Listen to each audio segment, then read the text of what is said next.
ስኳር ታማሚ ነዎት? እነዚህ 5 ስህተቶች ሳያውቁት እየጎዳዎት እንደሆነ ያውቃሉ?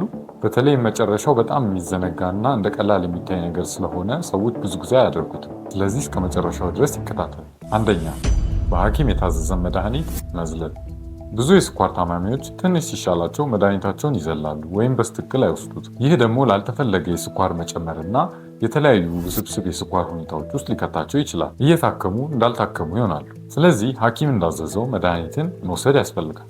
ሁለተኛ፣ የማይፈቀዱ ምግቦችን መመገብ ወይም ማዘውተር። ከገጠሙኝ ታማሚዎች መካከል አብዛኞቹ ምግባቸውን ለማስተካከል ሲቸገሩ፣ በፊት የለመዱትን ነገር ማቆም ሲቸገሩ አያለሁ። በፊት ከለመዷቸው ጓደኞቻቸው ጋር ስኳር የበዛባቸው፣ ቅባት የበዛባቸው ወይም በጣም የተጠበሱ ነገሮችን መውሰድ ወይም አልኮልን መውሰድ ሊሆን ይችላል። እንደዛም የሚያዘወትሩ ከነበረ በጣም ይቸገራሉ ለማቆም። በበፊት አስተምህሮት ደግሞ በተፈጥሮ ይገኛሉ የተባሉ እንደ ገብስ ዳቦ፣ ማር፣ ሙዝ እና የተለያዩ ስኳር ያላቸው ፍራፍሬዎችን መውሰድ እንደሚችሉ ስኳር በሽተኞች ይነገራቸው ነው። እንደ ነጭ ዳቦ፣ ስኳርን፣ እንደ ኬክ ምናምን ያሉ ጣፋጮችን እንዲያቆሙ ብንመክራቸውም እነዚህ ነገሮች ስለወሰዱ ብቻ ስኳራቸው መቆጣጠር ሲሳናቸው ይመለከታል። በቅርብ ጊዜ የተደረጉ ጥናቶች እንደሚያመለክቱት ደግሞ በተፈጥሮ የሚገኙ ጣፋጭ ነገሮች እንደ ፍራፍሬዎች ሊሆን ይችላሉ፣ ማር ሊሆን ይችላል። እነሱ ውስጥ የሚገኙ ፍሩክቶስ የሚባለው ንጥረ ነገር በፊት ጥናት ወደ ሰውነታችን ቀስ ብሎ ነው የሚገባው ተብሎ የስኳር መጠንን ከፍ አያደርግም ተብሎ እንማር ነበር። የቅርብ ጊዜ ጥናቶች እንደሚያመለክቱት ደግሞ ኢንሱሊን ሬዚስታንስ ወይም ሰውነታችን ኢንሱሊንን ሪጀክት የሚያደርግበትን ነገር ከግሉኮስን በላይ ፍሩክቶስ የሚባለው ንጥረ ነገር ያባብሰው። ከዚህም በተጨማሪ ኖርማል ነገር ነው ብሎ ስለሚያስቡ አብዝተው ነው የሚወስዱ። ይህ ደግሞ ከመጀመሪያው የባሰ ሁኔታ ውስጥ ይከታል። ስለዚህ የስኳር ታማሚዎች ማዘውተር ያለባቸው ምግቦች ሆል ግሬን የተባሉ ወይም በፋብሪካ ፕሮሰስ ያልተደረጉ እናም ደግሞ ስኳር የማይሉ ፍራፍሬዎችን ቢያዘወትሩ ችግር አይኖረውም። ሌላ ደግሞ ቅባትን ለመቀነስ ሲባል እና እሱን ለመተካት ሲባል በጣም ካርቦሃይድሬቶችን ይወስዳሉ። ከሱ ይልቅ እንደውም ጥናቶች የሚያመለክቱት ከእንስሳት የሚገኙ ቅባቶችን እንደ ቅቤ ያሉትን ማለት ነው እነሱን በመጠኑ በመውሰድ ኢቭን ካርቦሃይድሬት ከሚወስዱት በላይ የተሻለ የስኳር ቁጥጥር እንዳላቸው ያሳያል። ሌላ በሀገራችን የምንበላውን እንጀራን መውሰድ ብዙም ክፋት የለውም፣ ግን ያው እንደሚባለው ሁሉም ነገር በመጠኑ መወሰድ አለበት። ስለ አመጋገብ በሰፊው ሌላ ቪዲዮ ሰራላችኋል። ሶስተኛ፣ የአካል ብቃት እንቅስቃሴን አለማድረግ።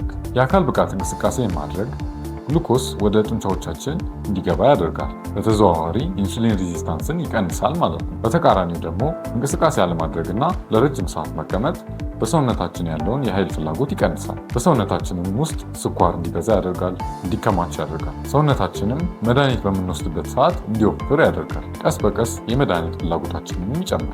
የአካል ብቃት እንቅስቃሴ ስል ከባድ ኤሮቢክስ ወይም ከባድ ሩጫ ወይም ገመድ መዝለል ላይሆን ይችላል። በቀን በቀን የምናደርጋቸውን አክቲቪቲዎች በመጨመር ለምሳሌ አንዳንድ አጭር ርቀቶችን በታክሲ የምንሄድ ከሆነ በእግራችን ወክ ማድረግ፣ ኢቭን 20 ደቂቃ ብቻ ወክ ማድረግ በቀን ውስጥ በጣም ትልቅ ለውጥ አለ።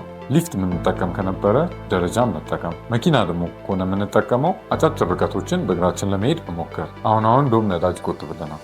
አራተኛ፣ ምግባቸውን አለመከታተል። መድኃኒትን እየወሰዱ እና ስኳርን እየተከታተሉ ብቻ ስኳርን መቆጣጠር አይቻልም። አመጋገባችን ከሁሉም ነገሮች ይበልጣል። ቅድም እንደጠቀስኩት ስኳር ይዘታቸው ከፍ ያሉ ነገሮችን እየወሰዱ መድኃኒት መውሰድ ብቻ ጥቅም የለም። እንደውም አንዳንድ ሰዎች መድኃኒቱን ስለወሰዱ ብቻ እንደ ድሮ መኖር የሚችሉ ይመስላቸዋል። ግን ስኳር በሽታ የህይወት ለውጥ የሚያስፈልገው በሽታ ነው። እናም እንደዛ ማድረግ እስካሁን ያደረግነውን ነገር ሁሉ መና ያደርጉታል። ዋነኛውና የመጨረሻው ደግሞ ስኳርን አለመከታተል ነው። በተለይ አዲስ ጀማሪ የስኳር ታማሚዎች ሲሆኑ መድኃኒትን እየወሰዱ ምንም ክትትል የማያደርጉ ከሆነ ምንም ጥቅም የለም። አንደኛ፣ በወር በሁለት ወርም ቀጠሮ ስንሰጥ እኛ ሐኪሞች ይህ ችግር በተለይ አዲስ የስኳር ታማሚዎች ላይ ይታያል። ቅድም እንዳልኩት ምግብንም አስተካክሎ መድኃኒቶቹንም በትክክል እየወሰዱ ስኳርን አለመከታተል ምንም ጥቅም የለውም። የምንወስደው መድኃኒት በቂ ላይሆን ይችላል። የምናደርገው የምግብ ለውጥ ደግሞ በቂ ላይሆን ይችላል። እሱ ምግብ ላይ ለውጥ አድርገን መድኃኒትም እየወሰደን ስኳራችንን ስቲል ላንቆጣጠረው እንችላለን። ብዙ ጊዜ በተለይ ሁለተኛው አይነት የስኳርና በጣም ውስብስብ ነገር ውስጥ ከመክተቱ በፊት ምንም አይነት ምልክት ላይሰጥ ይችላል። ብዙ ሰዎች ደግሞ ካልተሰማቸው